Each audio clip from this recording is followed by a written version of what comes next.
যদি পাপ হয়ে যায় হতাশ হবেন না, পাপ হয়ে গেছে হতাশ হবেন না।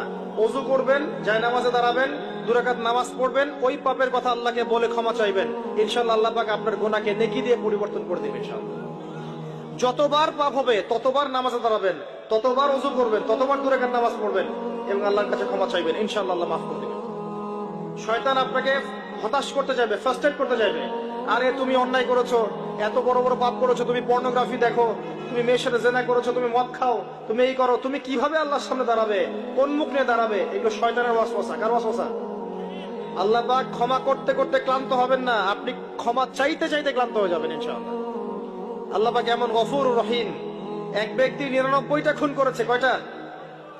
99টা খুন করে এক আলেমের কাছে গিয়ে